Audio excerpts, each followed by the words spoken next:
कोहरा इतना कि हाथ को हाथ नहीं सूझ रहा, सर्दी इतनी कि शरीर मारे ठंड के कांप रहा है। लेकिन लुढ़के पारे के बीच भी किसानों का हौसला पस्त नहीं पड़ा है। अमृतसर में आसमान से टपकती ओस की बूंदें भी किसानों के हौसले कमजोर करने में नाकाम है। चूल्हे की आंच से आंदोलन की आग और मजबूत हो रही है। इस मौसम में आप जो विजिबिलिटी देख रहे हैं वो 50 मीटर भी नहीं है। ठंड इतनी है कि यहाँ खड़े होना मुश्किल है, लेकिन उस तरफ कैंप में किसान टिके हुए हैं और साथ ही सड़क के दूसरे तरफ राष्ट्रीय राजमार्ग के ठीक बीचों बीच किसानों का दूसरा जत्था यहाँ बैठा हुआ है। रोज की दिनचर्या शुरू होती है पानी गर्म करने से लेकर के लकड़ियां जलाने, ताकि बर्तन धो सके, खाना बनाया जा सके, चाय का बंदोबस्त हो सके, और वो भी इस मौसम में जब सड़कों पर कोई खड़ा भी नहीं होना चाहता है। पारा लगातार गिर रहा है, ये जो ओस है ये लगातार नीचे जमीन को छू रही है और इसीलिए ठंड ज्यादा है। ऐसे में जितने भी किसान हैं वो पिछले 85 दिनों से पंजाब के अलग अलग रास्ते पर बैठकर आंदोलन कर रहे हैं। दिल्ली की सिंघू सीमा, गाजीपुर, टिगरी बॉर्डर पर तो डटे हैं, लेकिन पंजाब का जो आंदोलन है वो लगातार चल रहा है। और इस तरह राष्ट्रीय राजमार्ग पर यहाँ जो किसानों की जिंदगी है वो बेहद दुर्गम है।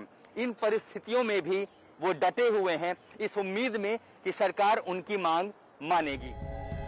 हाड़ कपा देने वाली ठंड के बीच नेशनल हाईवे पर टेंट लगाकर बैठे किसान शहीदी सप्ताह में आंदोलन को और मजबूत करने की बात कर रहे हैं। हमारी जमीनें जा रही है, हमको कोई ठंड नहीं लग रहा, कोई कोहरे का असर नहीं पड़ रहा। गुरु साहब की कृपा है। आज के दिन जो कल का दिन है उसके दिन गुरु गोबिंद सिंह जी जो छोटे लाल सी नीया दे विच जिंदा चने गए सी।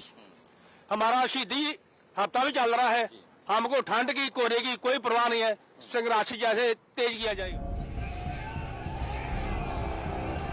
कृषि कानून के खिलाफ बठिंडा में आंदोलनकारी किसानों का गुस्सा बीजेपी के कार्यक्रम पर फूटा। पूर्व पीएम अटल बिहारी वाजपेयी की जयंती पर बीजेपी ने वर्चुअल प्रोग्राम का आयोजन किया था।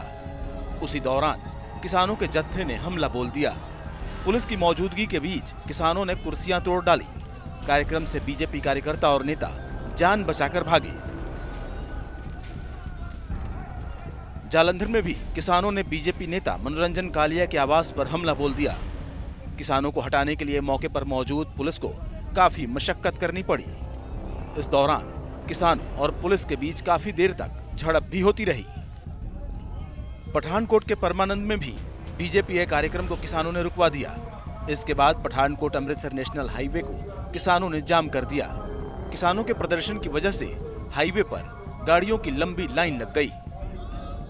रोड जाम नहीं किया, ये तक रोस जड़ा प्रदर्शन किया वा। रोड राड असीं कोई नहीं आले, असीं इत्थे अमृतसर पठानकोट हाईवे ते बैठे आ और ये कोई रोस प्रदर्शन आ ना कि जाम आ। असीं हर दुख तकलीफ वाले बंदे नूं जान देना चाहुंदे आ, असीं जान देण भी डए आ, किसी नूं नहीं ओह जिहा रोकिया गया। बीजेपी नेताओं के साथ साथ किसानों का गुस्सा रिलायंस पर भी फूट रहा है। लुधियाना के दुगरी में किसानों ने रिलायंस के पेट्रोल पंप का घेराव कर नारेबाजी की। एक तरफ दिल्ली की सीमाओं पर डटे किसान 30 दिनों से कृषि कानून को रद्द करने की मांग करने में जुटे हैं, तो वहीं दूसरी ओर पंजाब में भी किसानों का जत्था अलग अलग तरीके से प्रदर्शन कर केंद्र सरकार पर दबाव बनाने की कोशिश में लगा है। बठिंडा से किरणजीत रोमाना, जालंधर से परमजीत रंगपुरी, पठानकोट से पवन सिंह के साथ आशुतोष मिश्रा, अमृतसर,